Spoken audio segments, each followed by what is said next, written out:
నమస్కారం ఘంటారావానికి స్వాగతం. ముందుగా ప్రధానాంశాలు. త్వరలోనే రీజనల్ రింగ్ రోడ్ పనులకు టెండర్లు, సాగు రుణాల పంపిణీలో వేగం పెంచాలని బ్యాంకర్లకు ప్రభుత్వం ఆదేశం.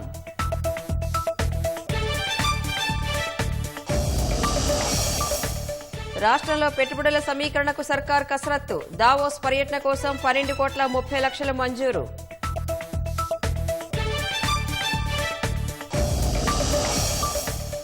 ఆసుపత్రిలో శ్రీతేజను పరామర్శించిన మంత్రి కోమటిరెడ్డి, బాధిత కుటుంబానికి మైత్రి మూవీస్ 50 లక్షల ఆర్థిక సాయం.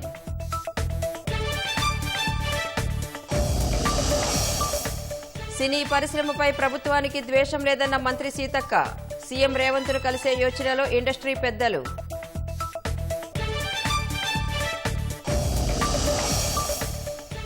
స్కూళ్లలో నో డిటెన్షన్ విధానాన్ని రద్దు చేసిన కేంద్ర ప్రభుత్వం, 5-8 క్లాసుల్లో ఉత్తీర్ణులైతేనే పై తరగతులకు విద్యార్థులు.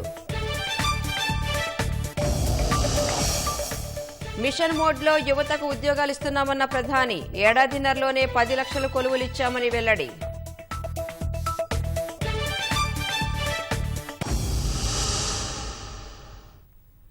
దేశమంతా తెలంగాణ వైపు చూసేలా ప్రభుత్వ పథకాలు ఉంటాయని ఉప ముఖ్యమంత్రి బట్టి విక్రమార్క వెల్లడించారు.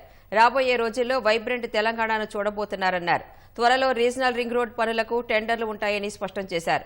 ప్రజాభవన్లో బ్యాంకర్స్తో ఏర్పాటు చేసిన సమావేశంలో వ్యవసాయ శాఖ మంత్రి తుమ్మల నాగేశ్వరరావుతో కలిసి బట్టి విక్రమార్క పాల్గొన్నారు. వ్యవసాయ రుణాల పంపిణీలో వేగం పెంచాలని స్పష్టం చేశారు. రైతులకు సకాలంలో రుణాలు అందకపోతే వృధా అవుతుందని, రబీ పంట రుణాల పంపిణీలో వేగం పెంచాలని సూచించారు. I request the bankers to be little active and take an active part in discussing amount is because in agriculture, timely lending is also very important. So term loans, I think you can really go a little ahead, even crossing your target. And also, you yourself organizing the exhibitions kind of a thing, there are the declaration which is used for the agriculture purpose. That also encourages the farm community. So I request you to be a little liberal in mechanized lending. Also, priority under priority sector lending, I inform also that our trust area state of Telangana. So I request you to be a little liberal in lending money fast to the oil palm extraction. Hyderabad నలువైపులా అభివృద్ధి చెందాలనేదే ప్రభుత్వ అభిమతమని, ఆ దిశగా పారిశ్రామికవేత్తలను, పెట్టుబడిదారులను ప్రోత్సహిస్తున్నామని IT పరిశ్రమల శాఖ మంత్రి శ్రీధర్ బాబు తెలిపారు. అమీర్పేటలో నూతనంగా ఏర్పాటు చేసిన మల్పానీ కార్యాలయాల సముదాయాన్ని మంత్రి శ్రీధర్ బాబు ప్రారంభించారు. అభివృద్ధి అంతా ఒకే వైపు కాకుండా హైదరాబాద్ చుట్టూ విస్తరించేలా సీఎం ప్రత్యేక కార్యక్రమాలు చేపడుతున్నారని తెలిపారు.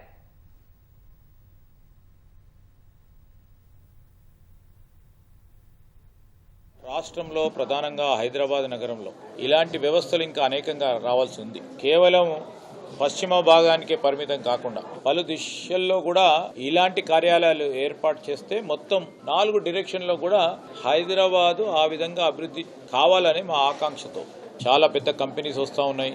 చిన్నతర మధ్యతర కంపెనీస్ కూడా ఆసక్తి చూపెడతా ఉన్నారు. హైదరాబాద్లో మరి ఇక్కడ కంపెనీస్ ఏర్పాటు చేయాలని వారందరికీ కూడా మంచి అవకాశం కల్పించే ఈకో సిస్టమ్ని డ్రైవ్ చేసే ప్రయత్నంలో మేము కానీ, మా ముఖ్యమంత్రి గారు కానీ, మా ప్రభుత్వం కానీ ముందుకు తీసుకెళ్తా ఉన్నాం. రేపు రాబోయే కాలంలో ఇటు సౌత్ ఆఫ్ హైదరాబాద్, అదేవిధంగా north of Hyderabad, east of Hyderabad వారు రియల్ ఎస్టేట్ని పెద్ద ఎత్తున అభివృద్ధి చేయాలనే ఆలోచనతో ఉన్నాం.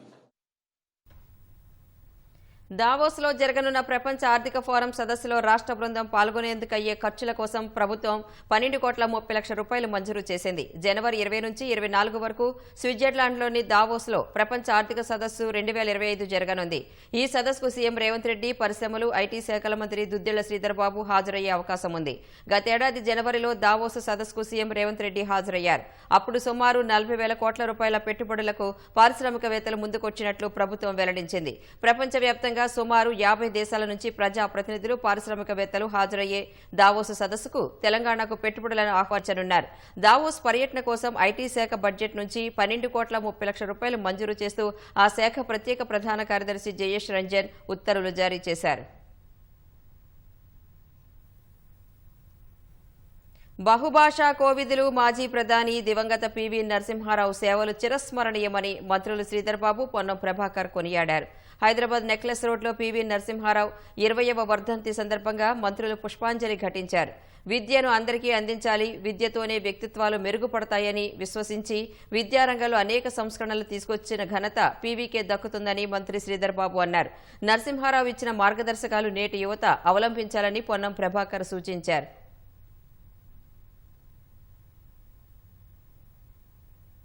ప్రధానంగా ప్రభుత్వాలు నడిపిస్తూ ఉన్న రాజకీయ పార్టీలే కానీ, రాజకీయ పార్టీలో ఉన్న ప్రజాప్రతినిధులు కానీ వారిని ఆదర్శంగా తీసుకోవాల్సిన అవసరం, బాధ్యత మనందరిపైన ఉంది. ప్రత్యేకించి విద్యకు సంబంధించిన అంశం విషయంలో వారు అనేక సంస్కరణలు తీసుకొచ్చి ఈరోజు రాష్ట్రానికి సంబంధించిన విద్యాశాఖ మంత్రిగా ఉన్నప్పుడు గురుకులాలను ఏర్పాటు చేసి కేంద్ర స్థాయిలో వారు హెచ్ఆర్డీ మినిస్టర్గా చేస్తూ ఉన్న సందర్భంలో వారు మరి నవోదయ విద్యాలయాలను స్థాపించి విద్యను అందరికీ అందించాలి, విద్యతోనే వ్యక్తిత్వాలు మెరుగుపడతాయి, సమాజం బాగుపడుతుంది, రాష్ట్రం దేశం బాగుపడుతుంది అనే ఒక ప్రధానమైన అంశంతో పాటు విదేశాంగ మంత్రిగా, ప్రధానమంత్రిగా వారు చేసిన ఈ దేశానికి చేసిన సేవలు ఎనలేనివి, ఎంత చెప్పినా తక్కువనే. పివి నరసింహారావు గారు అందరి వాడు, తెలంగాణ ముద్దుబిడ్డ.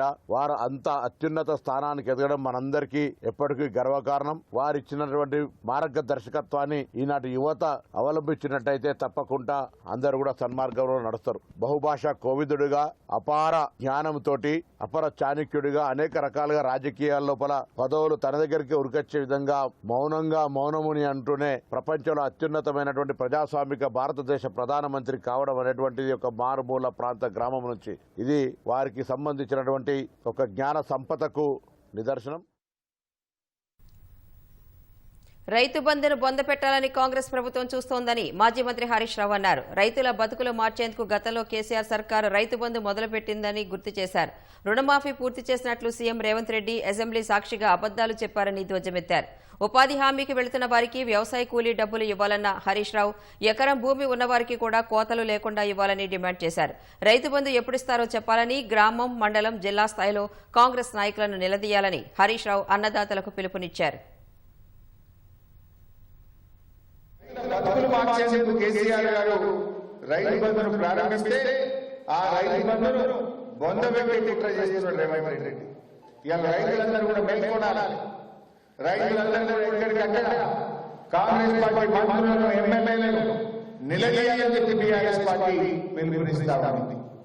ఆ ఊర్లలో ఉండే కాంగ్రెస్ నాయకులు, మండలాల్లో ఉండే కాంగ్రెస్ నాయకులు, పెద్ద పెద్ద కాంగ్రెస్ వచ్చే కాంగ్రెస్ నాయకులు ఎక్కడికక్కడ నిలదీయాలి. వాడన రైతు బంధు, యాసంగి రైతు బంధు 17,000 ప్రతి రైతుకు చెప్పిన మాట ప్రకారంగా ఇచ్చే విధంగా ప్రశ్నించాలని కూడా టీఆర్ఎస్ పార్టీ ఈ రోజు పిలుపునిస్తా ఉంది. రాబోయే 5 ఏళ్లలో ప్రపంచంలో 3వ అతిపెద్ద ఆర్థిక శక్తిగా ఎదగనున్నామని కేంద్ర మంత్రి కిషన్ రెడ్డి పేర్కొన్నారు. హైదరాబాద్లో వేర్వేరుగా రోజ్గార్ మేళాలను మంత్రులు కిషన్ రెడ్డి, బండి సంజయ్లు ప్రారంభించి పాల్గొన్నారు. చాంద్రాయణగుట్ట సిఆర్పీఎఫ్ గ్రూప్ సెంటర్లో కిషన్ రెడ్డి, హకీంపేట్ నిసా కేంద్రంలో కేంద్ర మంత్రి బండి సంజయ్ రోజ్గార్ మేళాలు ప్రారంభించారు. కేంద్ర ప్రభుత్వ ఉద్యోగులకు ఎంపికైన 526 మందికి కిషన్ రెడ్డి, 348 మందికి బండి సంజయ్ నియామక పత్రాలు అందజేశారు. పూర్తి పారదర్శకతతో యువతకు ఉద్యోగాలు కల్పిస్తున్నామని, ఏ ఉద్యోగం చేసినా దేశాభివృద్ధికి తోడ్పడాలని కిషన్ రెడ్డి సూచించారు. ఇచ్చిన మాటకు కట్టుబడి మోదీ ప్రభుత్వం ఉద్యోగాలు కల్పిస్తోందని బండి సంజయ్ పేర్కొన్నారు.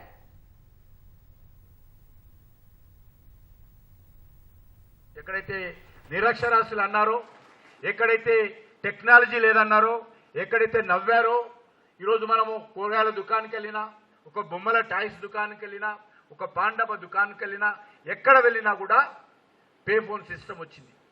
అంత డిజిటల్ ట్రాన్సాక్షన్ను ఈరోజు విశ్వసిస్తున్నారు. డిజిటల్ ట్రాన్సాక్షన్స్ ప్రపంచంలో నెంబర్ 1 ఈరోజు మనం భారతదేశం వచ్చింది. ప్రపంచంలో 5వ అతిపెద్ద ఆర్థిక శక్తి కలిగినటువంటి దేశంగా ఈరోజు మనం ఎదిగాం.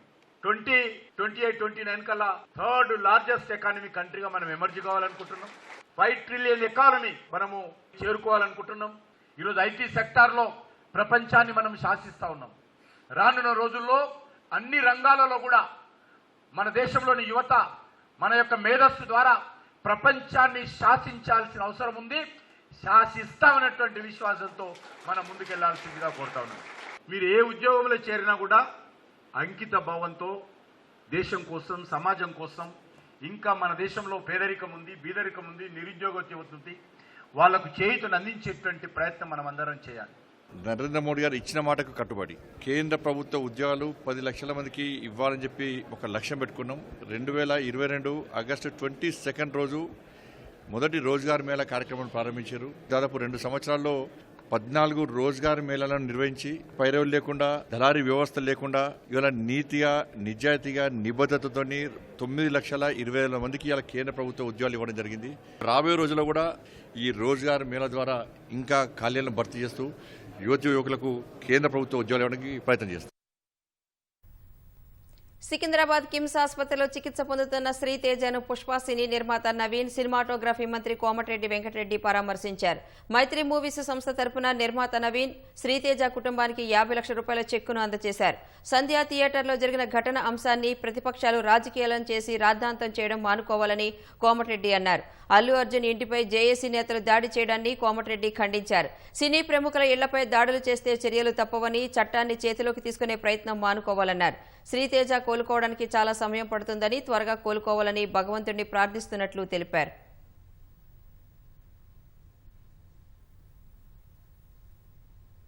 విషయంలో రాజకీయాలు జోడించొద్దని మాత్రం అన్ని పార్టీలకు ఏం చెప్తున్నా, మీరు అల్లు అర్జున్ సపోర్ట్ చేస్తే, మీ అల్లు అర్జున్ గారు వాళ్ళన్నా, వాళ్ళ ఫాదర్ అన్నా, అలాంటి వారి కోసం వాళ్ళ మూవీ అడిగినప్పుడు కూడా మేము అన్ని ఫెసిలిటీస్ ఇచ్చినాం, అన్ని బెనిఫిట్స్ ఇచ్చినాం. ఈ ఇన్సిడెంట్ లో మీరు కాంగ్రెస్ పార్టీని తీసుకొచ్చి, ఈ పార్టీని తీసుకొచ్చి మాట్లాడడం తప్పది. ఇది ఎవరు చేస్తున్నో, ఎవరు చేపిస్తున్నో ఇవన్నీ చట్టం తన పని తాను చేసుకుంటుందని, ఎవరి మీదకి ఎవరికి దాడి చేసే అవసరం పోకూడదని రిక్వెస్ట్ చేస్తున్నా. మీకు జేఏసీల పేరు మీద మీకు చేతులు జోడించి మీకు రిక్వెస్ట్ చేస్తున్నా.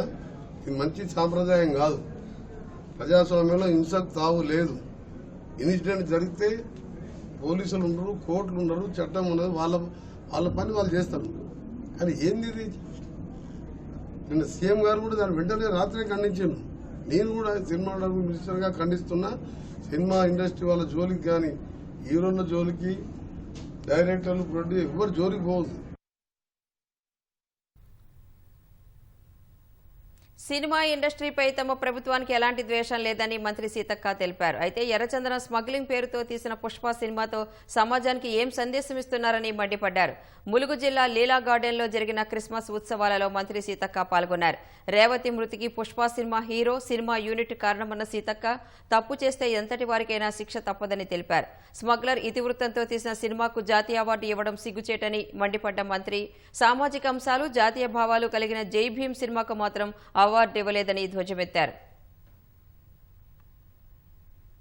అరే ఇట్లా కూడా మనం డబ్బు సంపాదించుకోవచ్చు, దొంగతనం చేసి, లంగతనం చేసి, స్మగ్లింగ్ చేసి, మర్డర్లు చేసి అనేది వస్తే ఎవరు చదువుకోరు, అక్రమ మార్గం పోతారు, సక్రమ సన్మార్గంలో పోరు. కాబట్టి సన్మార్గమైనటువంటి చిత్రాలను మేము ఆహ్వానిస్తా ఉన్నాం. అదే విధంగా ఇవాళ బీజేపీ, బీఆర్ఎస్ రాజకీయం చేస్తుంది. ఇక్కడ రాజకీయం ఎక్కడదే? ఒక ప్రాణం పోయింది, ఇంకొక ప్రాణం చావు బతుకుల మధ్య ఉంది. ఇదే బీఆర్ఎస్ నాయకులు మరి వాళ్ళు అధికారంలో ఉన్నప్పుడు ఒక రకంగా, అధికారం పోయినప్పుడు ఒక రకంగా సెంటిమెంట్లు, దీంట్లో సెంటిమెంట్ కోసం చాలా ట్రై చేస్తున్నారు కొన్ని వర్గాలు. కానీ ఈరోజు బీఆర్ఎస్ నాయకులు తెలంగాణ ముసుగేసుకొని ఇవాళ రాళ్ళేసిరు సినిమా వాళ్ళ మీద. అప్పుడు ఇండస్ట్రీ పోతుందని అనుకోలేదా? మేము ఇండస్ట్రీ పోవాలని అంటున్నామా? సీఎం గారు కూడా చెప్పారు, మీరు వ్యాపారాలు చేసుకోండి, మీరు డబ్బులు సంపాదించుకోండి, కానీ ఇక్కడ ప్రాణాలను తీసే రకమైనటువంటి ఇబ్బందులకు గురి చేయొద్దు మా ప్రజలని కోరడం జరిగింది. అది తప్ప? రాష్ట్రంలో చర్చనీయాంశంగా మారిన సంధ్యా థియేటర్ ఘటన తదితర పరిణామాల నేపథ్యంలో అల్లు అర్జున్ మామ, కాంగ్రెస్ నేత చంద్రశేఖర్ రెడ్డి గాంధీభవన్కు వచ్చారు. పార్టీ రాష్ట్ర వ్యవహారాల పర్యవేక్షకురాలు దీపాదాస్ మున్షిని కలిసి వెళ్లారు. అనంతరం చంద్రశేఖర్ రెడ్డికి ఫోన్ చేసిన పీసీసీ అధ్యక్షుడు మహేష్ కుమార్ గౌడ్ 2 రోజుల్లో భేటీ అవుదామని చెప్పారు.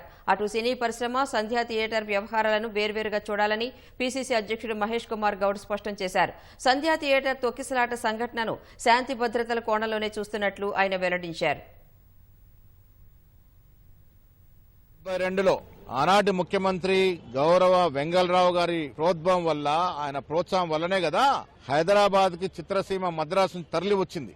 ఆనాటి ముఖ్యమంత్రి చెన్నారెడ్డి గారు, తర్వాత విజయభాస్కర్ రెడ్డి గారు, అప్పటి ముఖ్యమంత్రి ఎన్టీ రామారావు గారు, వీరి ప్రోద్బలం వల్ల మద్రాస్ కి పరిమితమైనటువంటి చిత్రసీమ హైదరాబాద్ కి రావడం జరిగింది. హైదరాబాద్ లో గొప్ప గొప్ప స్టూడియోలు పద్మాలయ కావచ్చు, భాగ్యనగర్ కావచ్చు, రామానాయుడు కావచ్చు, తదితర స్టూడియోలన్నిటి కూడా వెసులుబాటు కలగజేసి ఆ స్టూడియోలు ఇక్కడ వెలవడానికి కారకులు కాంగ్రెస్ పార్టీ. అప్పటి నుంచి ఇప్పటి వరకు చిత్రసీమని గుండెలో పెట్టుకుని చూసింది కాంగ్రెస్ పార్టీ. ఇవన్నీ తెలియకుండా అసలు 72 నుంచి చరిత్ర తెలియనటువంటి బీజేపీ నాయకులు, బీఆర్ఎస్ నాయకులు అల్లు అర్జున్ ఎపిసోడ్ నుంచి లబ్ధి పొందే ప్రయత్నం చేస్తా ఉన్నారు. చిత్రసీమ హైదరాబాద్ లోనే ఉంటది. చాలా మంది తెలియక అల్లు అర్జున్ కక్ష అంటారు. అల్లు అర్జున్ స్వయాన పిల్లనిచ్చిన మామనే మా కాంగ్రెస్ నాయకుడు. గాంధీ భవన్ కు వచ్చినారు. మేము ప్రెస్ మీట్ లో బిజీగా ఉన్న కలలేకపోయినారు. దీపాదాస్ మున్షి గారికి చంద్రశేఖర్ రెడ్డికి పెద్ద పరిచయం లేదు. నాకు మంచి మిత్రుడు. ఆ తర్వాత ఫోన్ చేసినారు, మాట్లాడినారు. ఏ విషయాల్లో తర్వాత మాట్లాడుకున్న మాట చెప్పడం జరిగింది. సంధ్యా థియేటర్ ఘటన నేపథ్యంలో త్వరలోనే ముఖ్యమంత్రి రేవంత్ రెడ్డిని కలిసేందుకు తెలుగు చలనచిత్ర ప్రముఖులు సిద్దమవుతున్నారు. అమెరికాలో గేమ్ చేంజర్ ప్రచారంలో ఉన్న ప్రముఖ నిర్మాత ఎఫ్డీసీ చైర్మన్ దిల్ రాజు హైదరాబాద్ కు వచ్చాక సీఎంను కలిసే విషయంపై చర్చించనున్నట్లు నిర్మాత నాగవంశీ తెలిపారు. బాలకృష్ణతో నిర్మించిన డాకు మహారాజ్ సంక్రాంతికి విడుదలవుతున్న సందర్భంగా ఆ చిత్ర విశేషాలను పంచుకున్న ఆయన సినీ పరిశ్రమ ఆంధ్రప్రదేశ్ కు తరలిపోతుందనే ప్రచారాన్ని తీవ్రంగా ఖండించారు. కూటమి ప్రభుత్వం ఏర్పడిన తర్వాత తెలుగు సినీ పరిశ్రమకు ఎంతో సహకారం ఉందన్న నాగవంశీ మొదటి నుంచి పవన్ కళ్యాణ్ చిత్ర పరిశ్రమకు మద్దతుగానే ఉన్నారని తెలిపారు. అలాగే సంధ్యా థియేటర్ వద్ద జరిగిన సంఘటన అనుకోకుండా జరిగిందని, అలాంటి ఘటనలు ఏ హీరో, ఏ థియేటర్ కోరుకోరని స్పష్టం చేశారు. సెకండ్ హైదరాబాద్ లో, తెలంగాణలో ఫస్ట్ ఈవెంట్, 4th డాలస్ లో ఫస్ట్ ప్రీ రిలీజ్ ఈవెంట్. దాంట్లో ఒక మాస్ సాంగ్ లాంచ్ ఉంటుంది. 8th ఆంధ్రాలో విజయవాడ దగ్గర major pre release event plan చేస్తున్నాం బిఫోర్ రిలీజ్. ఆంధ్రాకి షిఫ్ట్ అయిపోవట్లేదు, కానీ తెలంగాణలో ఎలా ఈవెంట్స్ చేస్తున్నామో ఆంధ్రాలో అలానే ఈవెంట్స్ చేస్తాం. తెలంగాణలో ఎలా షూటింగ్స్ చేస్తున్నామో ఆంధ్రాలో అలానే షూటింగ్స్ చేస్తున్నాము. 2 స్టేట్స్ డెవలప్మెంట్ కి మేము చేయాల్సింది మా హెల్ప్, సపోర్ట్ మేము చేస్తూనే ఉంటాం. అంతే తప్పితే షిఫ్ట్ అవడం గురించి నేను అన్నది దయచేసి దాని పెడార్థాలు తీయకండి అని చెప్తామని మళ్ళీ.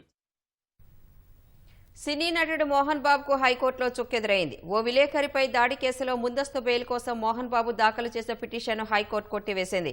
పహాడీ షరీఫ్ పోలీస్ స్టేషన్లో నమోదైన హత్యాయత్నం కేసులో ముందస్తు బెయిల్ కోసం మోహన్ బాబు వేసిన పిటిషన్పై హైకోర్టులో విచారణ జరిగింది. ఈ విచారణలో ప్రస్తుతం మోహన్ బాబు తిరుపతిలో ఉన్నారని, ఆయన విశ్వవిద్యాలయం సహా సినిమాకు సంబంధించిన పనులు చూసుకుంటున్నారని మోహన్ బాబు తరపు న్యాయవాది కోర్టుకు తెలిపారు. ప్రస్తుతం ఆయన గుండె నరాల సంబంధ సమస్యలు, మతిమరుపు వ్యాధితో బాధపడుతున్నందున బెయిల్ ఇవ్వాలని కోరారు. ఈ దాడిపై తొలుత సాధారణ సెక్షన్ కింద కేసు నమోదు చేసి తర్వాత హత్యాయత్నంగా మార్చారని మోహన్ బాబు తరపు న్యాయవాది తెలిపారు. ఈ వాదనను తోసిపుచ్చిన ప్రభుత్వ న్యాయవాది రంజిత్ వాంగ్మూలం ఆధారంగానే హత్యాయత్నం కేసు పెట్టినట్లు వివరించారు. మోహన్ బాబును విచారించాల్సి ఉన్నందున ముందస్తు బెయిల్ ఇవ్వొద్దని కోరారు. విలేకరి రంజిత్ తరపు న్యాయవాది కూడా ముందస్తు బెయిల్ ఇవ్వొద్దని కోరగా ముందస్తు బెయిల్ పిటిషన్ కొట్టేస్తున్నట్లు హైకోర్టు తెలిపింది. బెనిఫిట్ షోలు, టికెట్ ధరల పెంపుపై ముఖ్యమంత్రి రేవంత్ రెడ్డి తీసుకున్న నిర్ణయాన్ని స్వాగతిస్తున్నట్లు తెలంగాణ ఫిల్మ్ ఎగ్జిబిటర్స్ అసోసియేషన్ వెల్లడించింది. సీఎం నిర్ణయం వల్ల మరో 5 ఏళ్ల పాటు థియేటర్ల మనుగడ సాధ్యమవుతుందని అసోసియేషన్ అధ్యక్షుడు విజయేందర్ రెడ్డి అన్నారు. ఈ మేరకు తెలుగు ఫిల్మ్ ఛాంబర్ కార్యాలయంలో ఇరు రాష్ట్రాల ఎగ్జిబిటర్లు సమావేశమై సంధ్యా థియేటర్ వద్ద జరిగిన ఘటన, రాష్ట్ర ప్రభుత్వం తీసుకున్న నిర్ణయాలపై చర్చించారు.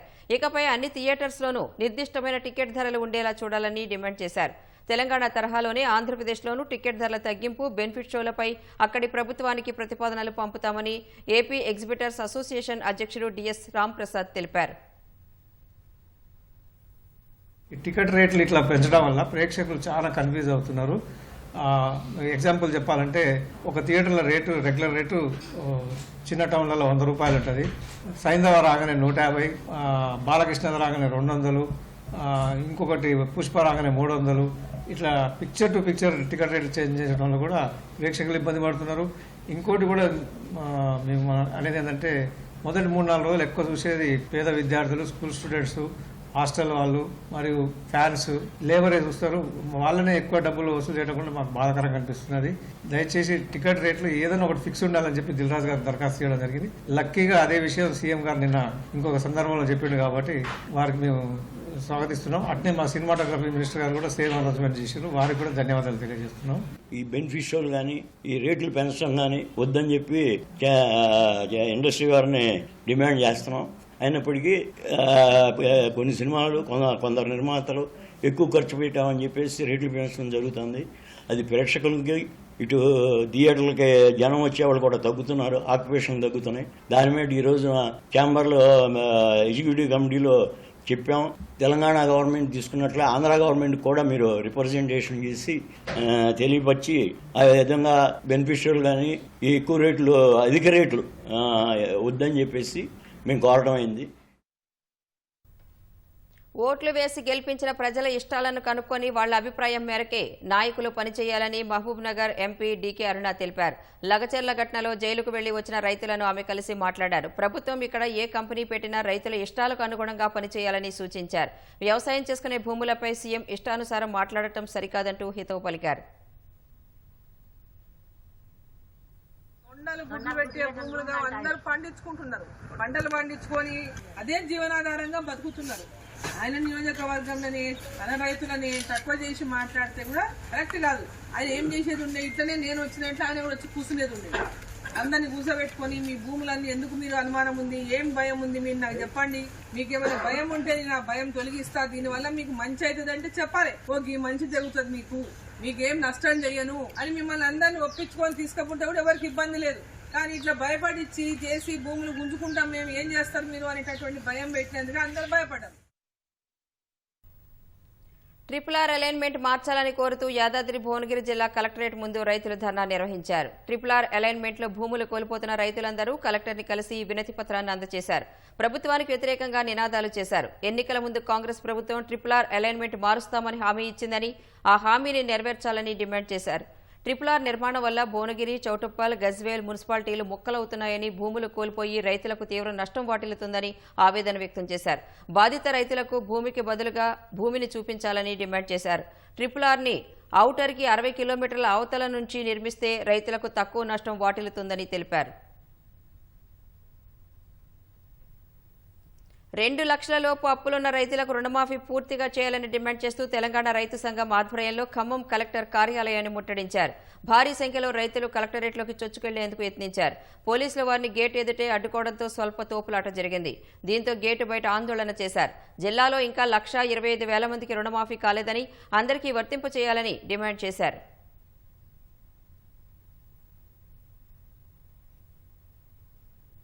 దేశంలో గత ఏడాది నుంచి ఏడాదిన్నర కాలంలో 10 లక్షల మంది యువతకు ప్రభుత్వ ఉద్యోగాలు కల్పించినట్లు ప్రధాని నరేంద్ర మోదీ చెప్పారు. రోజ్గార్ మేళాను ఢిల్లీ నుంచి వర్చువల్ గా ప్రారంభించిన మోదీ ఇంత తక్కువ కాలంలో పర్మనెంట్ ఉద్యోగాలు కల్పించడం రికార్డు అని పేర్కొన్నారు. ఈ రోజ్గార్ మేళాలో 71,000 మంది యువతకు ఉద్యోగ నియామక పత్రాలు అందించగా ఉద్యోగాలను మిషన్ మోడ్లో కల్పిస్తున్నట్లు ప్రధాని మోదీ వివరించారు. నియామక ప్రక్రియలో పూర్తి పారదర్శక విధానాలు అవలంబిస్తున్నట్లు స్పష్టం చేశారు. ఉద్యోగాలు పొందిన వారిలో ఎక్కువ మంది మహిళలే ఉన్నారని చెప్పిన మోదీ వారి సాధికారతకు బాటలు వేస్తున్నట్లు తెలిపారు. మహిళలకు 26 వారాల పాటు మాతృత్వ సెలవులు మంజూరు చేయడం కూడా వారికి ఉద్యోగాలు చేసుకునేందుకు వెసులుబాటు లభిస్తోందని వివరించారు.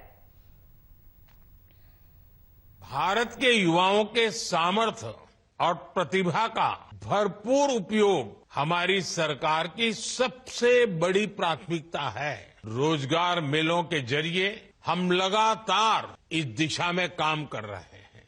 पिछले 10 वर्षों से सरकार के विभिन्न मंत्रालयों, विभागों और संस्थाओं में सरकारी नौकरी देने का अभियान चल रहा है. बीते 1-1.5 साल में लगभग 10 लाख युवाओं को हमारी सरकार ने पक्की सरकारी नौकरी दी है. ये अपने आप में बहुत बड़ा रिकॉर्ड है. पहले की किसी भी सरकार के समय इस तरह मिशन मोड में युवाओं को भारत सरकार में पक्की नौकरी नहीं मिली है. ఢిల్లీలో ప్రముఖ ఆర్థికవేత్తలను, పలు రంగాల నిపుణులను మంగళవారం ప్రధాని నరేంద్ర మోదీ కలవనున్నారు. వచ్చే ఏడాది పార్లమెంటు సమావేశాల్లో ప్రవేశపెట్టే 2025-26 బడ్జెట్పై వారితో మోదీ చర్చించనున్నారు. ఆర్థిక నిపుణుల నుంచి సలహాలు, సూచనలు తీసుకోనున్నట్లు ప్రభుత్వ వర్గాలు తెలిపాయి. ఈ సమావేశంలో కేంద్ర ఆర్థిక మంత్రి నిర్మలా సీతారామన్తో సహా నీతి ఆయోగ్ వైస్ చైర్మన్ సుమన్ బేరీ సభ్యులు హాజరు కానున్నట్లు వెల్లడించాయి.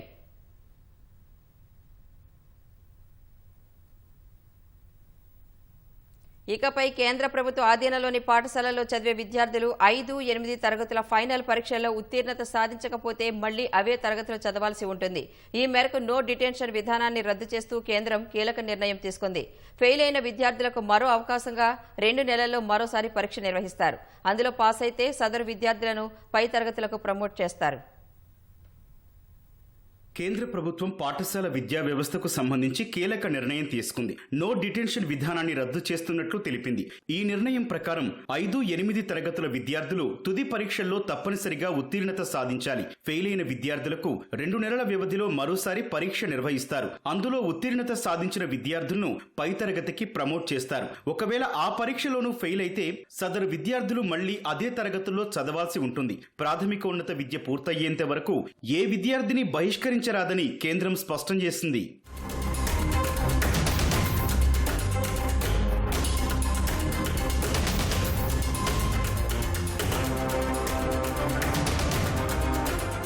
కేంద్ర ప్రభుత్వం పరిధిలోని దాదాపు 3000 కేంద్రీయ విద్యాలయాలు, నవోదయ, సైనిక్ పాఠశాలలకు నో డిటెన్షన్ రద్దు నిర్ణయం వర్తిస్తుందని ఉన్నతాధికారులు తెలిపారు. పాఠశాల విద్య రాష్ట్ర జాబితాలో ఉన్న కారణంగా నో డిటెన్షన్ రద్దుపై ఆయా రాష్ట్రాలు నిర్ణయం తీసుకోవచ్చు. విద్యా హక్కు చట్టానికి 2019 మార్చిలో చేసిన సవరణ ప్రకారం దేశవ్యాప్తంగా తెలుగు రాష్ట్రాలు మినహా 16 రాష్ట్రాలు, 2 కేంద్రపాలిత ప్రాంతాలు నో డిటెన్షన్ ను రద్దు చేసినట్లు కేంద్ర ప్రభుత్వం పేర్కొంది. నూతన విద్యా విధానంలో భాగంగా డిటెన్షన్ విధానంపై గతంలో రాష్ట్రాల నుంచి అభిప్రాయాలను సేకరించిన కేంద్రం వాటిని విశ్లేషించి నో డిటెన్షన్ రద్దు నిర్ణయాన్ని తీసుకుంది.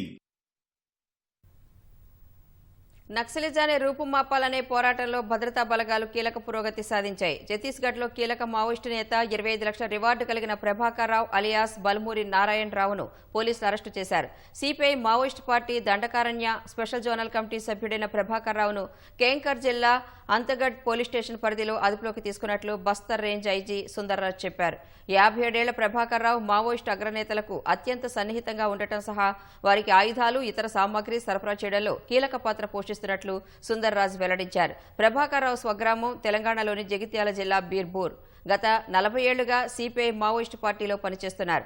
మావోయిస్టు అగ్రనేత గణపతికి ప్రభాకర్ రావు బంధువు అని తెలుస్తోంది. ప్రభాకర్ రావు 150కి పైగా నేరాల్లో పాల్గొన్నట్లు సమాచారం. దేశీయ స్టాక్ మార్కెట్లు ఎట్టకేలకు లాభాల్లోకి మళ్లాయి. గత 5 సెషన్లు భారీ నష్టాలు చవిచూసిన మార్కెట్లు ఇవాళ లాభాలతో ముగిశాయి. అంతర్జాతీయ మార్కెట్ల నుంచి సానుకూల సంకేతాలు, తగ్గిన ధరల వద్ద దిగ్గజ సంస్థల వాటాలు కొనేందుకు మదుపర్లు మొగ్గు చూపారు. ఫలితంగా గత 5 సెషన్లలో 4090 పాయింట్లు తగ్గిన సెన్సెక్స్ ఇవాళ 498 పాయింట్లు పెరిగింది. ఉదయం 78,489 పాయింట్ల వద్ద బీఎస్సీ సూచీ ఉత్సాహంగా ప్రారంభమైంది. ఈ క్రమంలో 78,918 పాయింట్ల గరిష్ట స్థాయికి చేరింది. తరువాత మదుపర్లు ఒక్కసారిగా లాభాల స్వీకరణకు మొగ్గు చూపారు. ఈ పరిణామంతో 78,189 పాయింట్ల కనిష్ట స్థాయికి పడిపోయింది. చివరి గంటలో మరోసారి కొనుగోళ్ల మద్దతుతో 78,540 పాయింట్ల వద్ద స్థిరపడింది. జాతీయ స్టాక్ ఎక్స్చేంజ్ సూచీ నిఫ్టీ 166 పాయింట్లు పెరిగి 23,753 పాయింట్ల వద్ద ముగిసింది.